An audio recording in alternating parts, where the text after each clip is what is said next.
Hey, what's up everyone? Welcome to Ayaan's channel. In this video, I'm about to show you how to dial Marty Friedman sounds with whichever processors, multi-effects, amp simulators, whatever you have in your hand. And in this case, I'm using a Fender Tone Master Pro that I've just got several days ago. Now, I've already made 4 presets that you can replicate some of his tones, which includes the legendary clean tone in his Scenes album.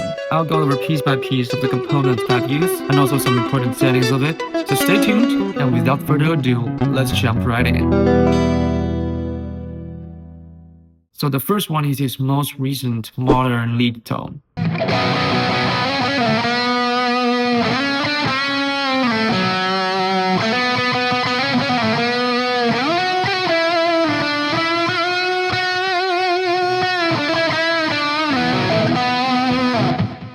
There's something you need to know before you start. So first of all, pick a guitar that comes with dual humbuckers. It doesn't have to be his signature model. I'd say every guitar would sound pretty much the same once it's properly set up and you're using the correct technique. And in terms of the technique, the first and probably the most important component of his sound is his hand. In my observation, his sound actually comes out of his super dynamic playing style. So make sure you hit the string pretty hard so that it will give you a really large dynamic range that will make you sound closer to Marty.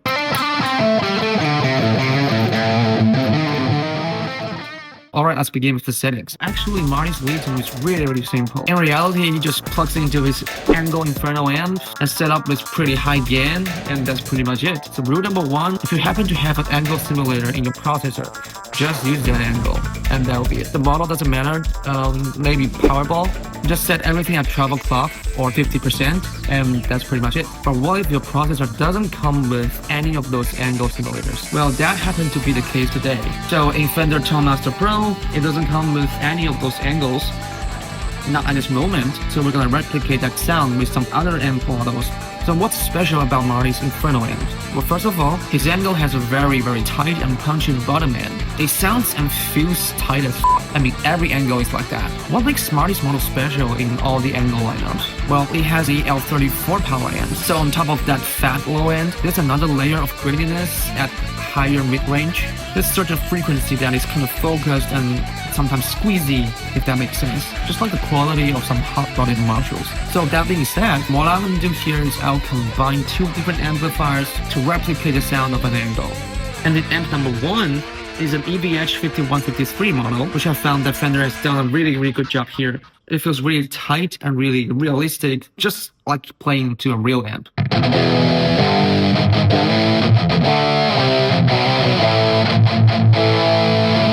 Now, EQ settings. Well, Marty's sound is pretty mid-rangey. It has a lot of mid-range and rolls off significantly at the upper high end, just as if you've backed the presence up a little bit. So what I'm going to do is I would turn up the mid a little bit. Let's say jump to 80. Back the high a little bit. And maybe a little bit more gain.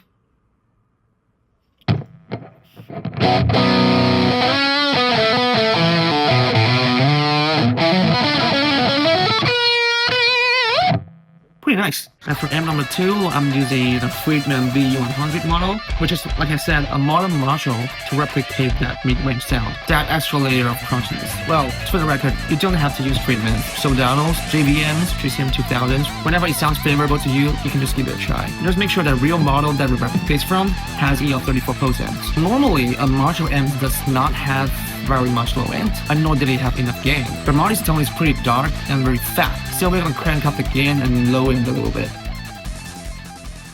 Alright, mid 280s, and crank the bass up to 70.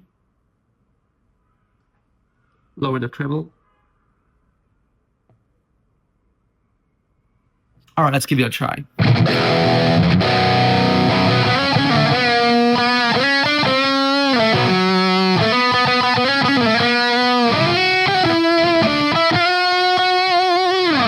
Sounds pretty good.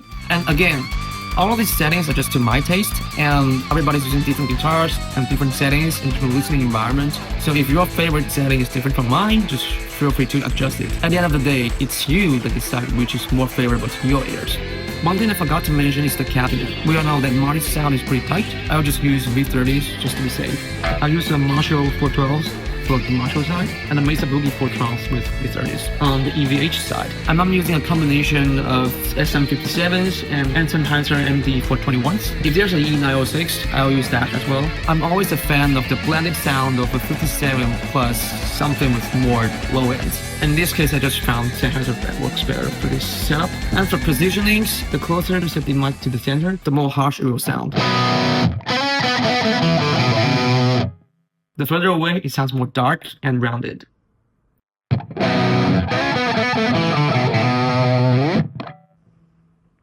So in my case, I found a sweet spot at one mic setup, the cat edge, and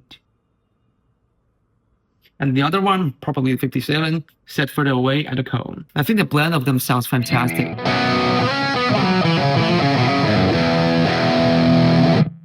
Sounds pretty good to me. Okay, and that's pretty much the amp settings. I'll put on some delays. You can put whatever modulations, delay, reverb you like. And I always like a plate reverb. And a digital delay or ping pong delay that has a comparatively longer time and decent amount of feedback, but with a pretty low mix.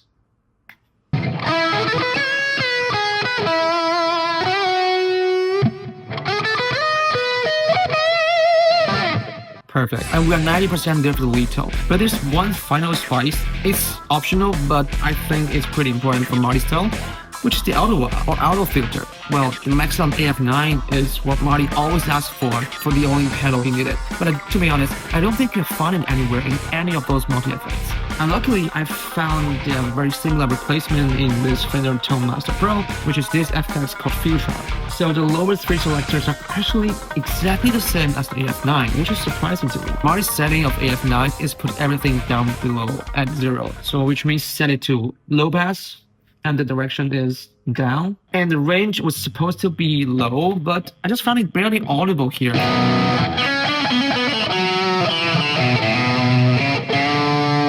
I'll just set it at high. What it does is actually, it's like a touch wah that has give you a little bit of swell at the attack of each note. So you can actually replace it with the touch wah. And for level, I just keep it at 100. And for peak, this is something tricky that you might want to adjust it to a level where the swell sounds to be a little bit audible when you play it.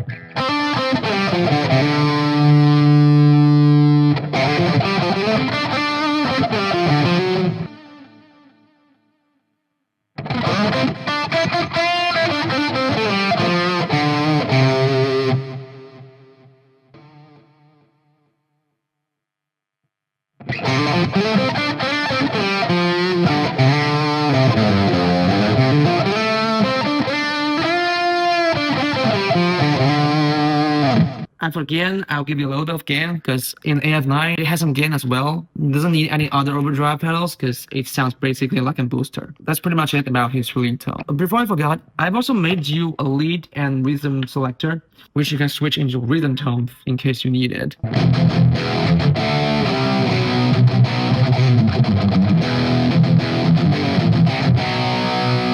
So what it does is basically just shut off the reverb and delay and turn down the mid on both amplifiers. And next up is his tornado tone, which is in my opinion similar to what he used when he was in Megadeth.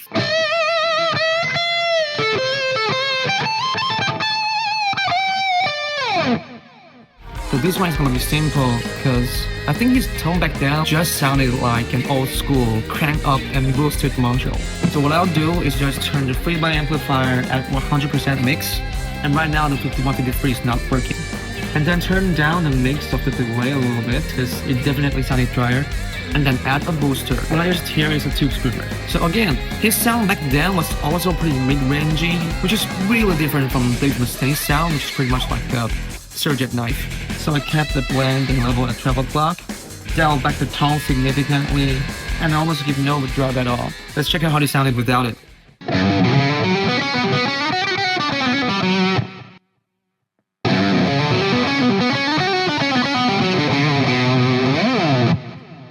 Nice. So that's pretty much his tornado tone in my humble opinion. Let's play it.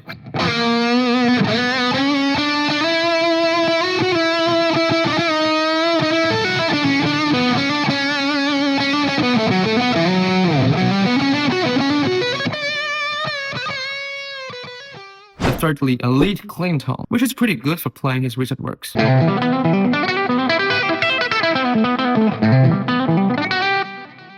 Okay, so what's tricky about his clean tone? Well, he usually records with the clean channel of his Angle amp as well. And Angle's clean, it's not like Fender, not like Marshall, it just has its own sound. To me, I think it's pretty much like it has a kind of Fender-ish quality in terms of EQ, but also has a lot of compressions, just like playing to a Marshall. So what I'll do here is I'll keep the V30s as the cabinet section, just switch the head to the most compressed Fender amp I can find. It should be compressed to the point that it's already starting to break up a little bit and has a little bit of gain. In my case, I just found that Fender Blues Jr. is pretty good for this. Let's try what it sounds like.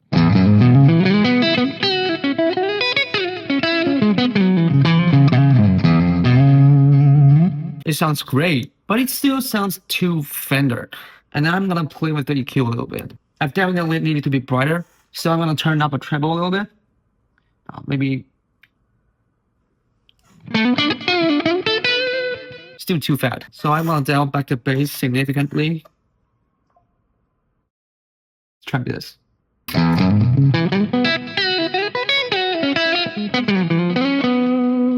Sounds better.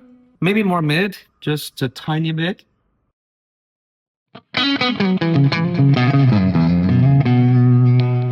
And on top of that, I think we might also need a compressor. So his sound actually comes from very huge dynamic range,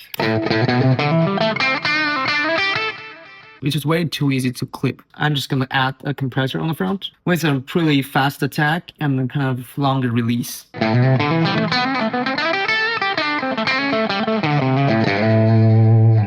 So this sound is pretty useful if you want to play something like, say, For a Friend, White Worm maybe.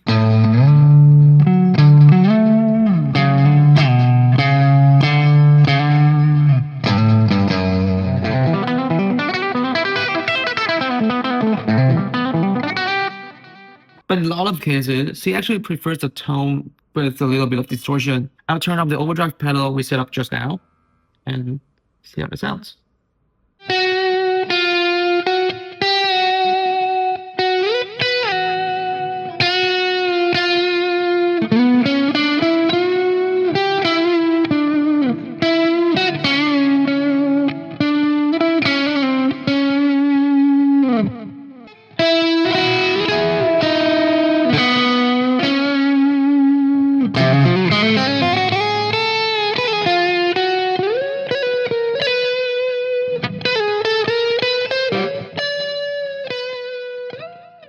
Finally, and most importantly, the crystal clear clean sound in his Sings album.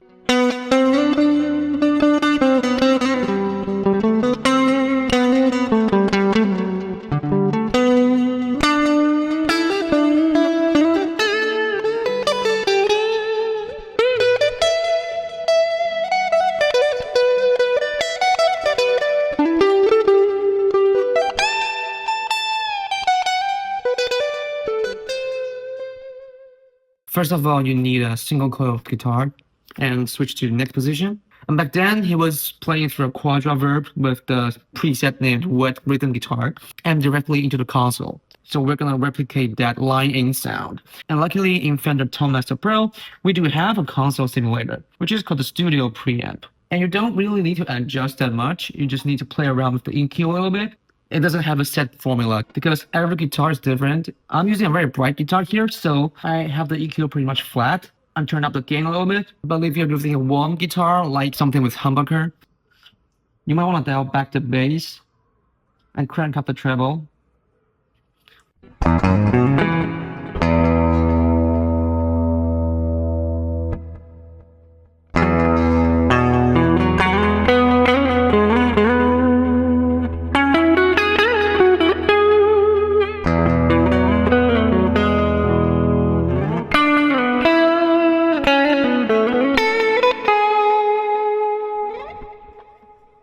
And other components, it's quite similar to the clean sound. We have a compressor at the front, but we need to add a chorus pedal on the front to add a little bit of modulation. So what I have here is set the rate at pretty low level, a higher depth, and turn up the mix a little bit, and an extra compressor with almost identical settings just behind the console to get you a little bit of the kind of studio quality.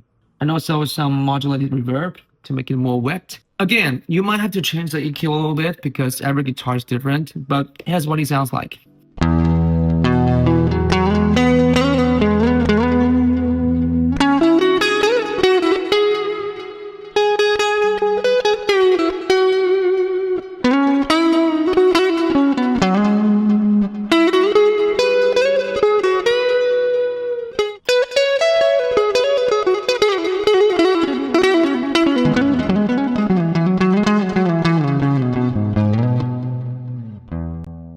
Alright, that's pretty much for this video. Thank you so much for watching. I really hope this video is helpful to you. If you are Marty fans or Fender Tone Master Pro users, I've made it into a whole rig with all the patches, foot switch controllable. It's already uploaded onto Fender Cloud.